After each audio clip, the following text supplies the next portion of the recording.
हमारी किडनियां बिना रुके काम करती हैं, टॉक्सिन्स को फिल्टर करती हैं, फ्लूइड बैलेंस बनाए रखती हैं और हमारे शरीर को स्वस्थ रखने में मदद करती हैं। वर्ल्ड किडनी डे के इस खास मौके पर आइए जानें कि किडनी को हेल्दी कैसे रखा जाए। और इसी मौके पर आज हमारे साथ हैं शहर श्रीनगर के जाने माने नेफ्रोलॉजिस्ट डॉक्टर मुजफ्फर मसूद वानी, जो हमें बताएंगे किडनी की सही देखभाल के आसान और असरदार तरीके। डॉक्टर मुजफ्फर मसूद वानी, आपका स्वागत है। मेरा पहला सवाल आपसे है कि किडनी रोग के शुरुआती लक्षण क्या हैं? किसी बीमार में लक्षण कुछ नहीं होते हैं। एक ब्लड टेस्ट किया जाता है और या अल्ट्रासाउंड किया जाता है तो उनको पता चलता है कि उनकी किडनी में खराबी है। तो लक्षण कभी किसी पेशेंट में स्मॉल परसेंटेज में कोई लक्षण नहीं होगा आपकी किडनी की खराबी होने का। अगर कोई लक्षण किसी पेशेंट को हो तो उसको स्वेलिंग होती है, या तो पाँव में स्वेलिंग होगी या मुंह पे स्वेलिंग आएगी, और उनको कभी कभी यूरिन में कोई दिक्कत हो सकती है। तो यूरिन में जो दिक्कतें किसी पेशेंट को होगी जिनसे इनको पता चलेगा कि उनको किडनी की बीमारी है, अगर उनके पेशाब में फ्रॉथिंग जैसे हो, जाग जैसा पेशाब में आए, तो ये एक लक्षण हो सकता है। अगर पेशाब में खून आए, पेशाब की मिकदार अगर कम हो या ज्यादा हो, किडनी के लक्षण ये भी हो सकते हैं। अगर किसी को किडनी डिजीज हो जाए तो उसके लिए क्या इलाज उपलब्ध है? किडनी की दो प्रकार की डिजीजेस हो सकती है, या तो एक्यूट हो सकती है या क्रॉनिक हो सकती है। जो हम बात कर रहे हैं आज वो क्रॉनिक की है। क्रॉनिक किडनी डिजीज एक ऐसी बीमारी है जो ठीक नहीं होती है और वो बढ़ती चली जाती है और ये स्टेजेस में जाती है, स्टेज 1 से स्टेज 5 तक। तो इनिशियली हम स्टेज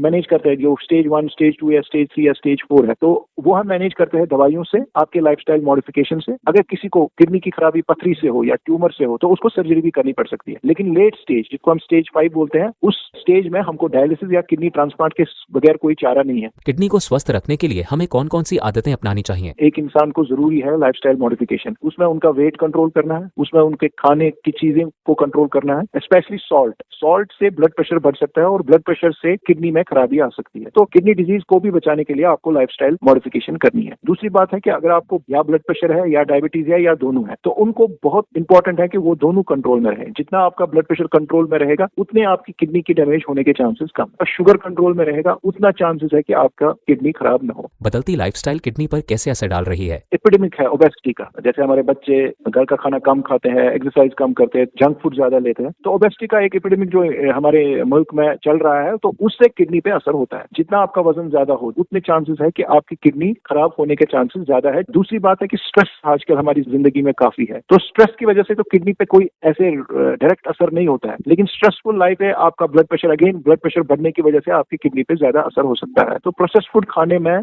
थोड़ा सा परहेज करना चाहिए। आज वर्ल्ड किडनी डे पर आप लोगों को क्या संदेश देना चाहेंगे? इस साल का स्लोगन जो है आर योर किडनीज, और इसका थीम है detect early protect kidney health. हर इंसान को देखना चाहिए कि हमको किडनी ठीक है। कभी कभी अगर आपको सूजन है फेस में या फीट्स में, अगर आपको पेशाब का कोई इशू है और अगर आपको ब्लड प्रेशर की तकलीफ है, तो इस हिसाब से आपको किडनी के टेस्ट करने चाहिए ताकि आपको पता चले कि आपको किडनी की कोई बीमारी नहीं है। अगर इंसान नॉर्मल है तो उसको ये जांच करने की जरूरत नहीं है। किडनी रोग के शुरुआती लक्षण क्या हैं? किसी बीमार में लक्षण कुछ नहीं होते हैं। एक ब्लड टेस्ट किया जाता है और या अल्ट्रासाउंड किया जाता है तो उनको पता चलता है कि उनकी किडनी में खराबी है। तो लक्षण कभी किसी पेशेंट में स्मॉल परसेंटेज में कोई लक्षण नहीं होगा आपकी किडनी की खराबी होने का। अगर कोई लक्षण किसी पेशेंट को हो तो उसको स्वेलिंग होती है, या तो पाँव में स्वेलिंग होगी या मुंह पे स्वेलिंग आएगी, और उनको कभी कभी यूरिन में कोई दिक्कत हो सकती है। तो यूरिन में जो दिक्कतें किसी पेशेंट को होगी जिनसे इनको पता चलेगा कि उनको किडनी की बीमारी है, अगर उनके पेशाब में फ्रॉथिंग जैसे हो, जाग जैसा पेशाब में आए, तो ये एक लक्षण हो सकता है। अगर पेशाब में खून आए, पेशाब की मिकदार अगर कम हो या ज्यादा हो, किडनी के लक्षण ये भी हो सकता है। अगर किसी को किडनी डिजीज हो जाए तो उसके लिए क्या इलाज उपलब्ध है? किडनी की दो प्रकार की डिजीजेस हो सकती है, या तो एक्यूट हो सकती है या क्रॉनिक हो सकती है। जो हम बात कर रहे हैं आज वो क्रॉनिक की है। क्रॉनिक किडनी डिजीज एक ऐसी बीमारी है जो ठीक नहीं होती है और वो बढ़ती चली जाती है और ये स्टेजेस में जाती है, स्टेज 1 से स्टेज 5 तक। तो इनिशियली हम स्टेज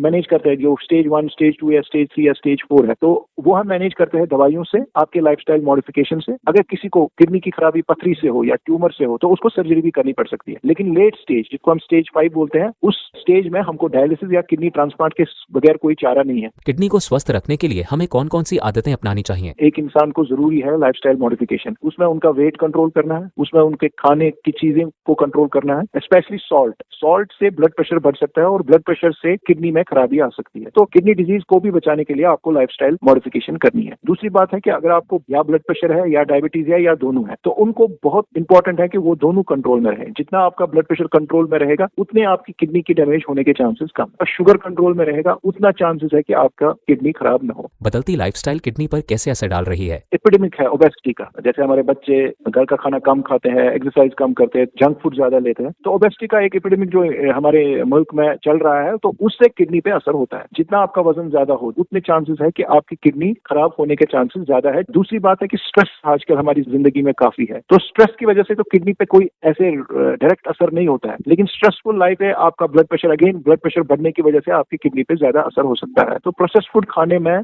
थोड़ा सा परहेज करना चाहिए। A public awareness initiative from the makers of Zeblong and Zeblong tea.